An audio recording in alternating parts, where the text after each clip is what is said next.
Hi යාළුවනේ. සිංහලෙන් bioscope අපේ YouTube channel එක වෙනුවෙන් ඔයාලා හැමෝම ගොඩක් ආදරෙන් පිළිගන්නවා. ඉතින් යාළුවනේ අද මම අරගෙන ආවේ ෂයිටාන් TV series එකේ 4 වෙනි එපිසෝඩ් එක. ඔයා අද අපිත් එක්ක එකතු වෙන කෙනෙක් නම් මතක ඇතුව channel එක subscribe කරලා ෂයිටාන් TV series එකේ පළවෙනි දෙවෙනි තුන්වෙනි එපිසෝඩ් බලලා 4 වෙනි එපිසෝඩ් එක බලන්න එකතු වෙන්න. ඒ වගේම ඔයා මේ වීඩියෝ එකට කැමති නම් ලයික් එකක් දාලා වීඩියෝ එක අවසානයේ ඔයාලගේ අදහසත් අපිට කමෙන්ට් කරන්න. එහෙනම් අපි දැන් යමු 4 වෙනි එපිසෝඩ් එක බලන්න.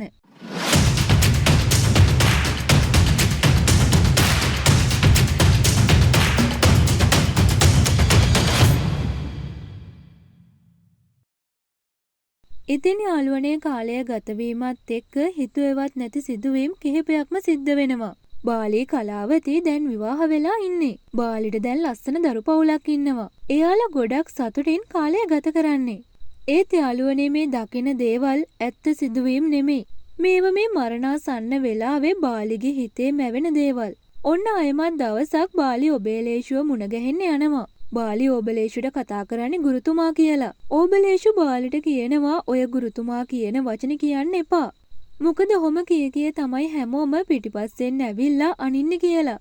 ඒ වගේම මේ වගේ ඩීල් වලදී සමහර වෙලාවට අපිට අපිවම මරාගන්න වෙනවා කියලාත් ඔහු කියනවා. බාලි නම් කියනවා කවදාවත් ඒ වගේ දෙයක් වෙන්නේ නැහැ කියලා. ඒ වුණාට ඕබලේෂු නම් කියන්නේ කවදා හරි තමුන් මගේ හරහට ආවොත් මට තමුන්ව මරන්න සිද්ධ වෙනවා කියලා. මේ හමුවීමෙන් පස්සේ බාලි නැවතත් පිටත් වෙනවා. ටික දවසකින් සාම්බන්න කිව්ව විදියට බාලිට නිදහස හම්බෙනවා. එක පුද්ගලයෙක් බාලිට කියනවා පොලිසිය අවධානයෙන් ඉන්න නිසා ටික දවසක් ප්‍රවේශමෙන් ඉන්න කියලා. ඊට පස්සේ බාලි කලාවතී ඒක කණ්ඩායමේ අය මුණ ගැහෙන්න යනවා. මෙයාලා තවත් ප්‍රහාරයකට තමයි මේ සූදානම් වෙන්නේ.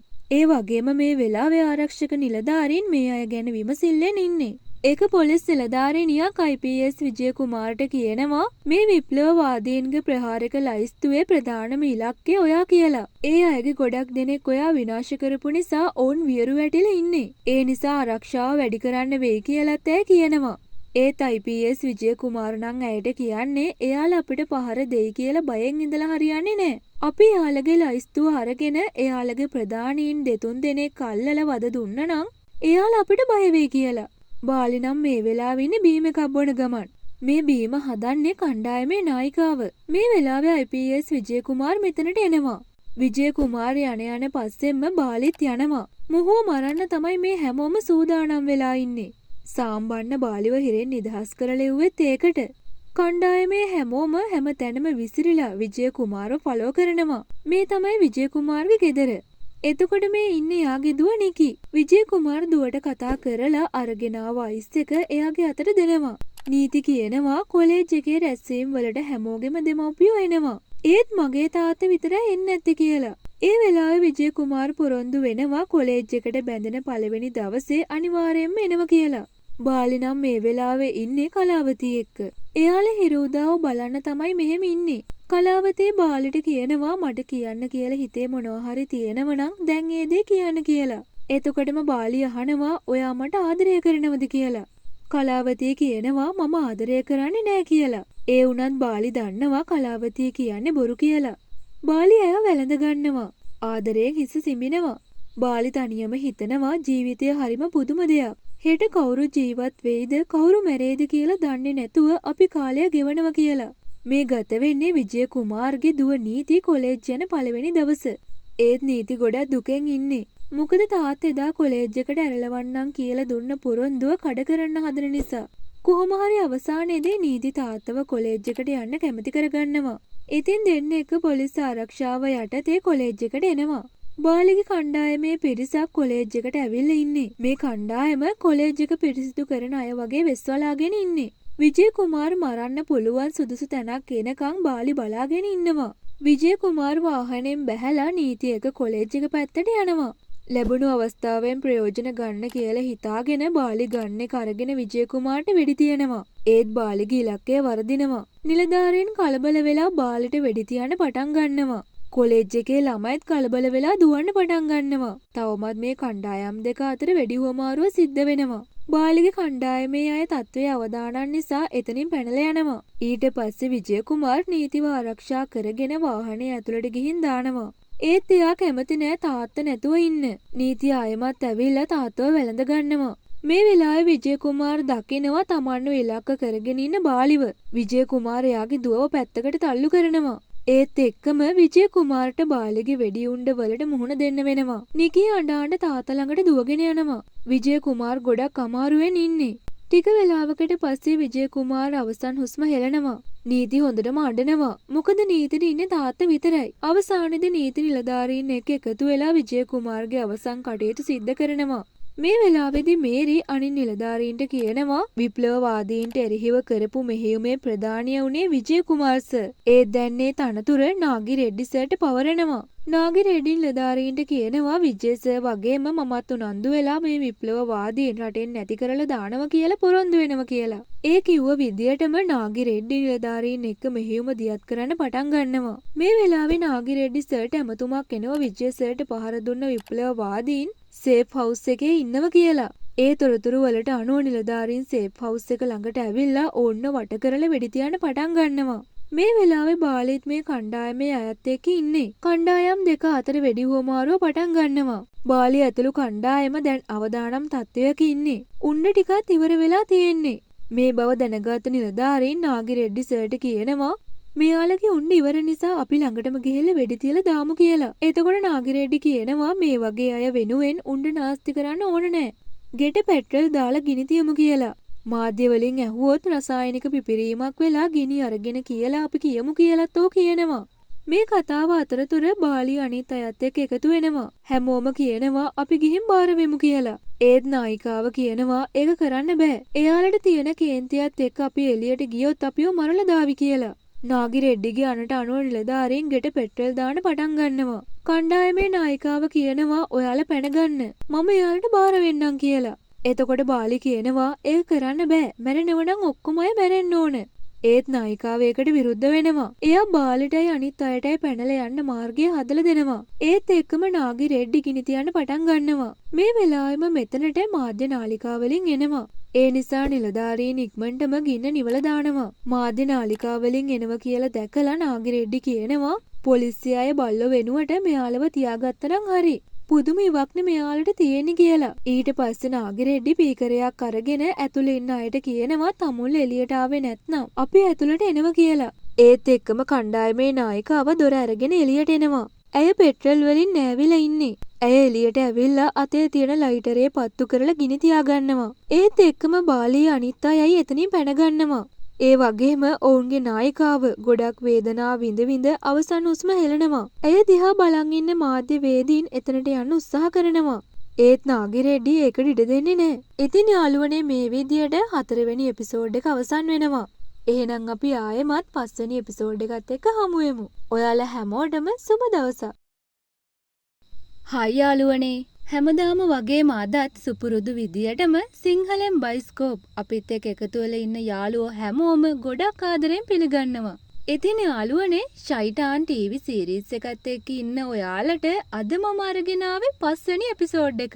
ඔයා අද අපිත් එක්ක එකතු වෙන යාළුවෙක් නම් channel එක subscribe කරලා ෂයිටාන් ටීවී සීරීස් එකේ මුල් එපිසෝඩ් බලලම මේ එපිසෝඩ් එක බලන්න එකතු වෙන්න.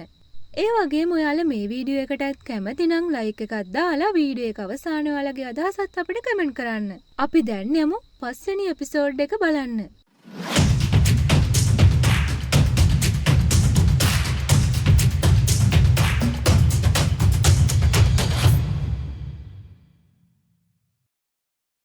ඔන්න කෝවිලේ උත්සවයක් පැවැත්වෙනවා. ජනතාවගේ ආරක්ෂාවට පොලිස් නිලධාරීනුත් ඉන්නවා. මේ වෙලාවේ බයික් එකකින් මූණ වහගත්ත පුද්ගලයන් දෙන්නෙක් ඇවිල්ලා නිලධාරීන්ට වෙඩි තියනවා.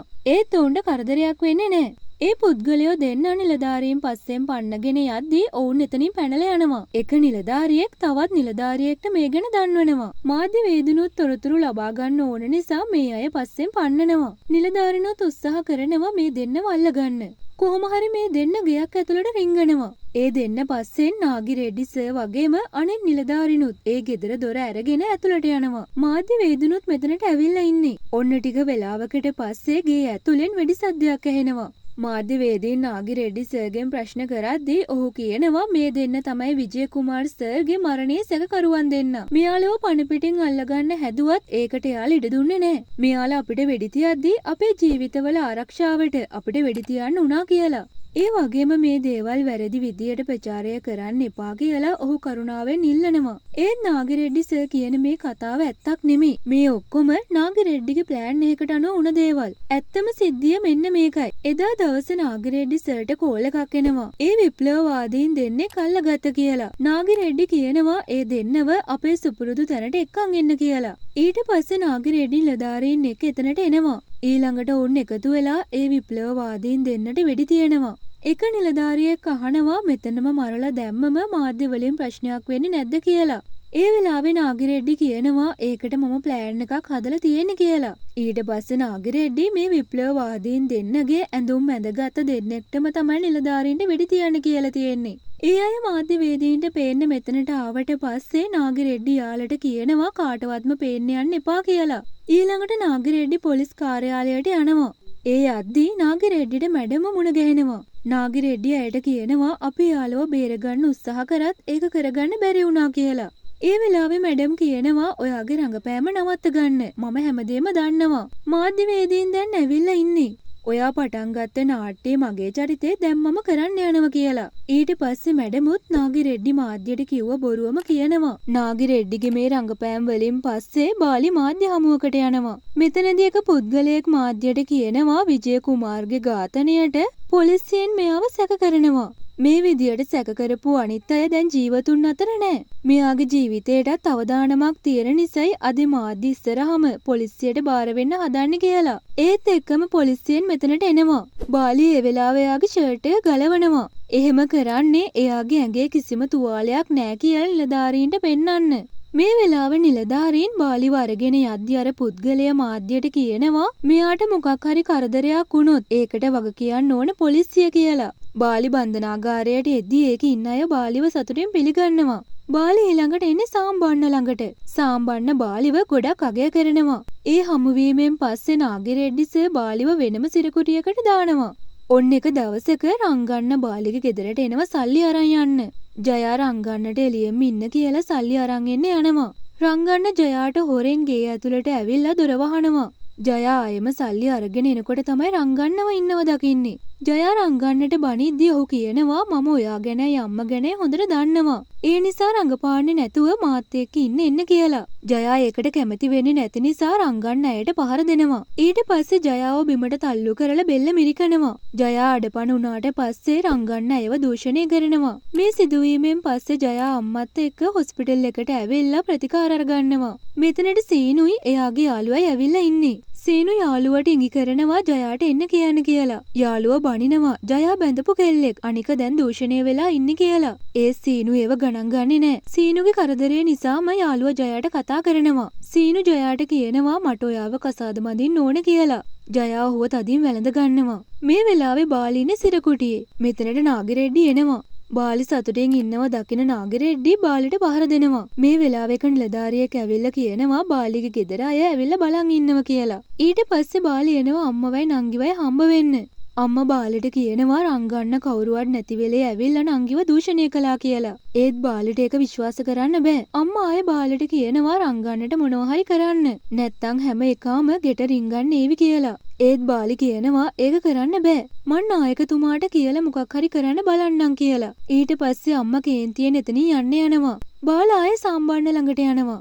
බාලි ගෙදර වුණු සිදුවීම ගැන සාම්බන්නට කිව්වම සාම්බන්න කියනවා රංගන්න මට මේ දේවල් කලින්ම කිව්වා. ඔයාගේ නංගි හොරෙන් සල්ලි අරගෙන.